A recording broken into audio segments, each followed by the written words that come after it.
So now we're going to go into, oh, that was for shadowing, but that still works. We're going to go into shadowing. So if you've never heard of shadowing before, and you've also never heard me talk about it, although like I said, I know some people here have, shadowing is essentially repeating what is being said in an audio, piece of content, whether it's a podcast or a video. But it's different than listen and repeat. So listen and repeat is you hear it, you pause, then you say it after. Shadowing is you listen, it's still going, you have to keep up. And so as they're talking, you have to say the things that they're saying. And a lot of times, especially in the beginning, or if it's a new piece of content, it kind of comes out like gibberish. But this is really helpful for a lot of things, like improving your intonation, so your ability to say sentences in the like cadence and the way that native speakers say it.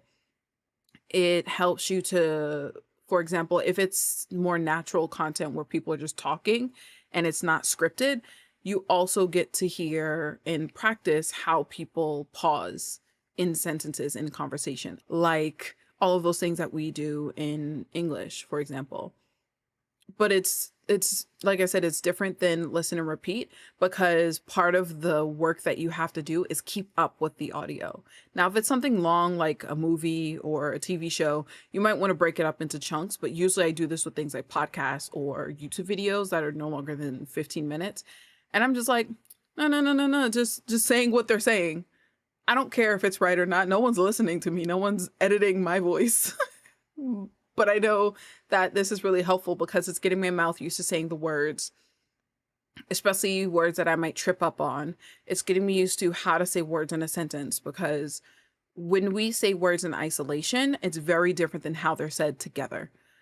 So even like as I'm talking right now, as I am talking right now, but I would actually just say as I'm talking right now. So the way that we sort of squish words together in a sentence is very different than how we would say them in isolation. And when you're doing the shadowing work, you get to hear people say it and you get to practice doing that too. So for example, this has been really helpful for me with my Spanish, because like my focus is more Colombian Spanish, but sometimes I try to look at like Dominican Spanish, and it's been really helpful because sometimes words in Spanish, like in most languages, I can't say all because I don't know all, but in most languages, words are squished together and there are some syllables that are kind of cut off and some that are attached in unique ways. And you're like, wait, did you actually say this part or no? But when it's together, it sounds slightly different versus when it's in isolation. So it's really good to help with that. Like, for example, some of the things that I'll listen to in Spanish, it'll say like, or I'll just like name a song that I like para la cultura instead of para la cultura. So like, for the culture, it's pa.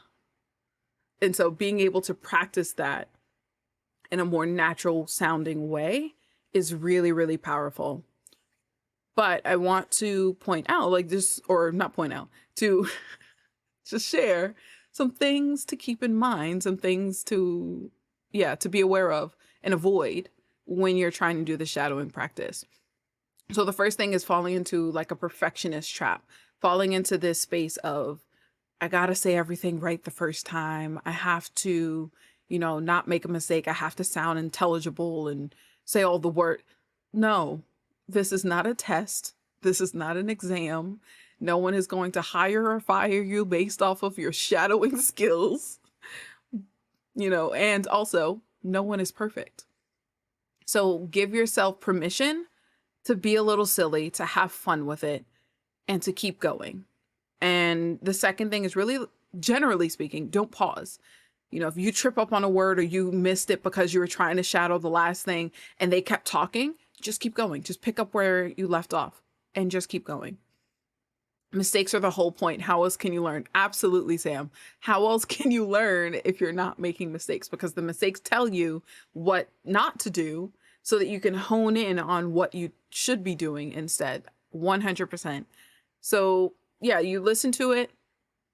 Don't pause. Try it again after, like literally listen to it once and do the shadowing and then go, okay, I'm going to take a break. Maybe like mentally need to get away from it. And then I'm going to come back to it and do it again. And you'll do shadowing for the second time. And maybe you'll focus specifically on the parts where you're like, I tripped up there. I tripped up there. Maybe another strategy you could do is actually listen first. So listen only to the entire audio, and then go a second time in shadowing if you feel like you need to actually hear it first and it's the first time you're listening to this content. But really, the goal is listen and say the things at the same time as the speaker, because it's gonna ultimately help you with a lot of the micro skills that are involved in speaking, your pronunciation, your intonation. If you're focusing on actual words, so listening carefully to the vocab they're using and the grammar, it can help you understand things in context. But really, it's like sometimes we have to get our mouths used to saying the words that we're not used to saying, and make, the sounds in another language that we're not used to saying, and build up that stamina for speaking in another language. We underestimate the power or the importance of building up your stamina for things like this. Because I don't know about the rest of the people, but I know for myself, when I first start learning a new language that has a lot of different and unique sounds, like my jaw gets sore. I mean, it's also because I'm exaggerating the sounds. Like I'm trying to enunciate in like I said, an exaggerated way, because I know if I exaggerate and go to the extreme when I'm in conversation, it's going to decrease, which means I'm probably going to be saying things the right way. But also I tend to have fun with things when I'm like walking around the house, recording myself, just chit-chatting, all those different things. So it takes practice. You have to build up that skill. Like we have 20 plus, whatever, however old you are, years of speaking our native language. Our brains are used to hearing it. Our ears are used to hearing it. Our mouths are used to saying the things that we say. And that's also why, if any person has ever tried to do like an accent, an English accent, a different accent in English, you find it tricky to keep it up because you haven't built up the skill of doing it. That's why they have like trainers for people with accents when they're acting and things like that. So you have to build it up.